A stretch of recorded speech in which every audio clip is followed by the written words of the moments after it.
Mhm.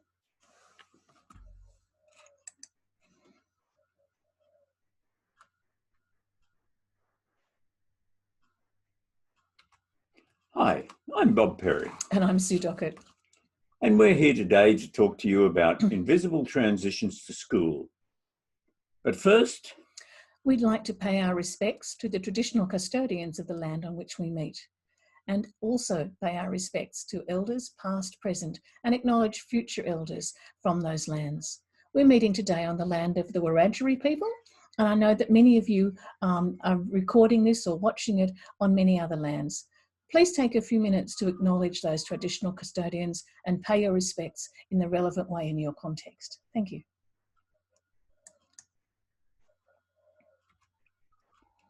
let's begin with a bit of background around what we believe is important in transition to school. Yeah, when we talk about transitions, we talk about times when people change their role in their community structure.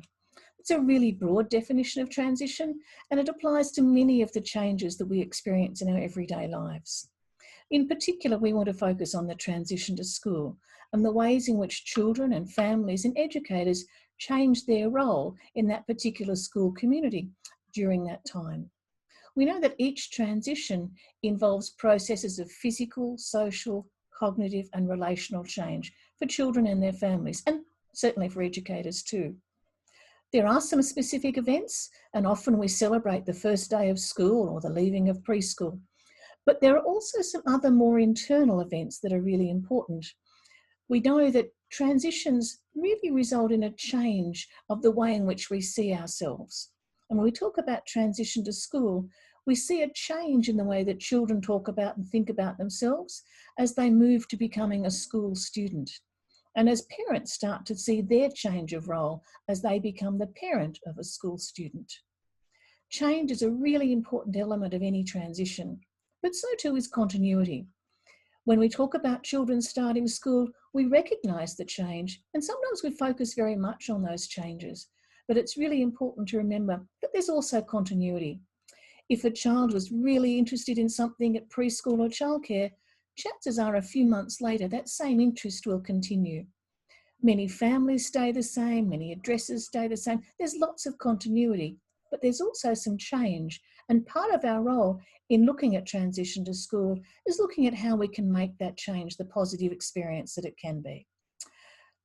We know that social and cultural contexts are particularly important, and we know that relationships is a really central element of what makes an effective transition to school. Most children in Australia start school on an expected path. That path is tied to some socially constructed expectations, particularly around the age of the child, and what is expected that the child will have done before they come to school. For example, it's expected that most children will have attended some form of preschool. Or childcare. And this expected pattern for transition is reflected in specific policies and practices, and you see these in each of the education departments, and is tied to the framework of the school year. So in Australia, for example, expectations include that families will enrol their age-eligible children, and we know that what that means in different states in Australia and in different countries is different from one place to another. But they'll, in Australia, enrol their children by July of the year before they're starting school, and then they'll start in January. Children will have attended preschool for at least 15 hours a week in the year prior to school. Many of you from other countries, of course, will look at that and say, is that all they get? Well, no, it's not all they get necessarily, but that's the minimum that is required. Children and families attend some form of transition to school program. That will vary from school to school, but there will be some sort of formal program. And then children are expected to turn up on day one of term one ready to begin school? That's the usual path, the expected path. And we'd like to refer to that as the visible or normal path. But we've also become very interested in what we've called invisible transitions. Invisible as a term has been used to describe transitions in a number of different ways. Sometimes people have talked about invisible transitions as their aim was that when they're trying to promote a seamless transition, when children move without any great effort, if you like, or any great drama, from one setting to another, from preschool or childcare to school. And they've referred to those as invisible transitions. But we're using it in a slightly different way because we know there's this expected path, a usual pattern of things that happens for children and families as they start school. But we also know that there's a large number of children and families who don't follow that path, who may just arrive at the school, who may be unknown or unexpected. And we're really looking at their experiences as often being invisible. So there may be a number of children and families who are invisible to the school and who don't engage with those usual visible processes. They may, as I said, arrive unexpectedly, ready to start school. They might be unknown either in the school community or broadly in the community. Many of them may not have attended any early childhood setting, and they probably haven't participated in transition to school programs. So as a consequence, they're coming into this new school environment with very little time to become familiar with or to form new relationships, the people and the places they're going to meet. We're talking about those children as often making invisible transitions. We asked a kindergarten child, first year of school child at the end of the year, what it meant to be invisible. This is what he wrote. When I started kindergarten, I didn't know how to spell invisible. Now I do. And then he had a bit of fun. Here's an invisible picture. Let's talk a little bit more about invisibility. There are a number of dictionary definitions about invisibility. You can see definitions where invisible is defined as something that's not seen, but there's also definitions that focus on personal feelings of being ignored. And we really want to address that one in particular. That form of being ignored is actually a form of disrespect, a form of not being valued or appreciated for who you are and what you do. It's of particular concern to us when we talk about social invisibility, when someone is part of a group but perceived as having little to contribute or adding little value to that group. And you might think about the child who's just arrived at the school unexpectedly and who's been directed, if you like, to a particular group of children, and there's no real sense of who they are or what they can contribute or what strengths they might bring to that context. Invisibility can have a major impact on the ways in which children and their families engage and interact with the school. It can lead to a lack of recognition and respect, and we all know that if we're not feeling particularly valued, if we're not feeling particularly valued or respected, it can influence our sense of selves, our identities, and the way that we see and others value ourselves. We're particularly concerned and would argue very strongly that every child and family is entitled to a positive transition to school experience that is effective for them. That comes into question when we talk about invisible children and invisible transitions. How can we move this discussion to a point where we recognise that right of every child and every family to have positive transitions experiences? We'd like to report just very briefly on a study that we've done in 30 primary schools across 2 states in Australia. The participants are the principals and teachers in those schools. We were interested in looking at what the scope of invisible transitions in those schools happen to be. That is, how many children are invisible to the school and what challenges and opportunities come from the fact that they're in the school. Our data comes from conversational interviews, lots of sitting around tables and talking, lots of cups of tea. And analysis is utilised constructivist grounded theory because we wanted to build up our knowledge and our themes from the bottom. We didn't know what to expect. We didn't know what we were likely to be told. But we did find that across each of those 30 schools, there was evidence of children making invisible transitions. Sometimes it was only a few children, other times it was many more. Across the 30 schools, there was one school where only one child out of a cohort of 26 arrived unknown to the school.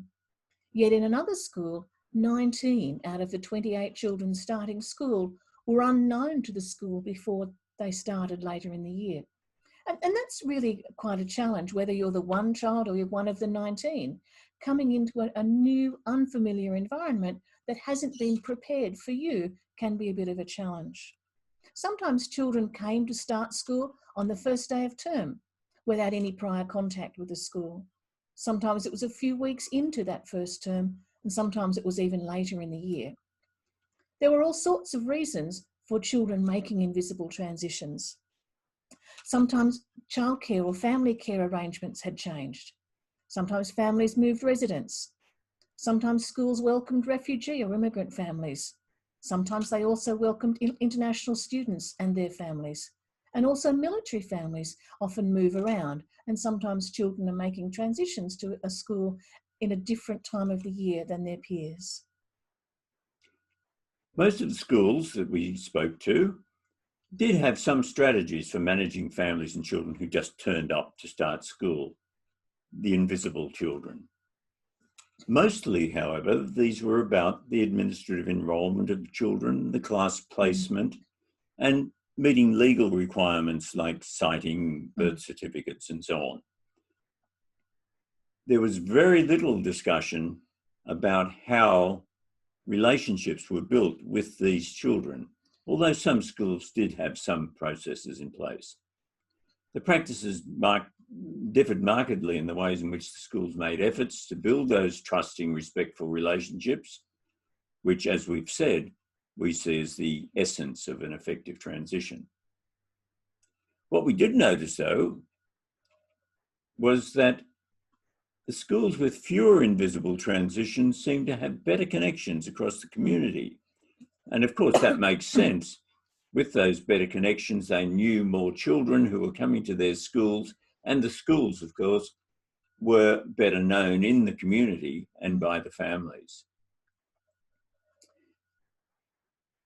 The practices continued, and one teacher said, well, you really do have a choice, and actually quoted here as something that she could say to the new child and the new family, right? You have a choice. You could say, well, we haven't got anywhere here for you. Or you could smile and say, well, we have somewhere in this classroom just for you. Of course, to be able to say the latter, you need to have some time for preparation. And many of the schools really made it very clear that when people just turn up, when the child just turns up, there's a tendency not to enroll and start the child on that first day, but to get to know the child in some ways, perhaps to try to contact some previous institutions that the children have been in, and maybe a preschool, and to prepare for them. One way in which many of the teachers said that they prepared for the new child was to talk to the existing class, informing them that there would be a new classmate and that that new classmate might actually need some help. But also could have something valuable to contribute to their ongoing interactions. Yes, so the class was prepared. It's sometimes very difficult to break into new and form new friendships and so on. And the current children can help. Many schools had buddy systems, both for the children and for the parents, in the form of parent ambassadors. Some schools had welcome packs. These may contain social stories, they may contain information for the families, they may even contain a beginning uniform, so that the child, when they do come to school on their first day, don't stand out as being someone different.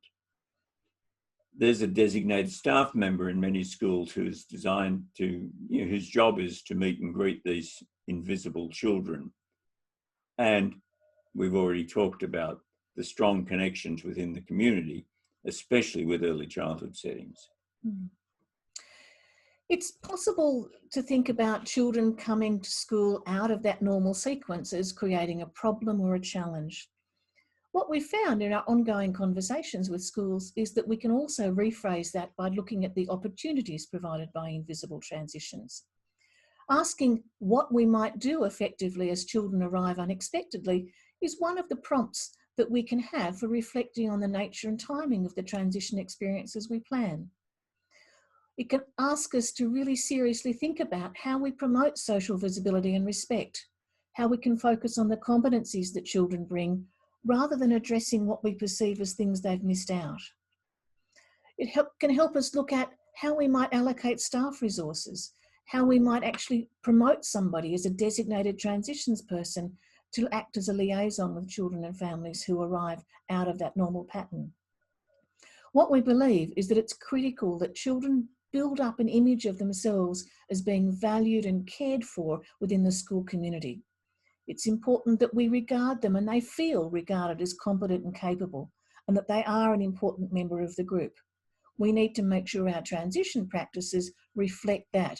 And if we start thinking about the children who arrive unexpectedly, hopefully we can broaden that expectation to look at our general transition practices and say, how can we actually make sure that we're trying to impress those same values and those same important issues for all children?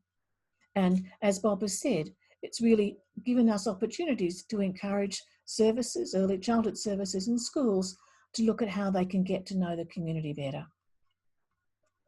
So, no matter under what circumstances children and their families begin the first year at school, nor where this happens, all of them have a right to access a well-planned, implemented transition school program, which works for them and which promotes their social visibility and strengths. It's a social justice aspect. Early childhood educators across both prior to school and school settings have the potential to support this when they work together and promote community connections. We know that invisible transitions occur not only in the first year of school and not only at the beginning of the first year of school, but there are many, many other invisible transitions that occur throughout the school year in all schools. We've only just started to look at this challenge, this opportunity. There's a great deal of further research and practice that needs to be contemplated. We welcome you to join us as we continue the journey. Thank you very much. Thank you.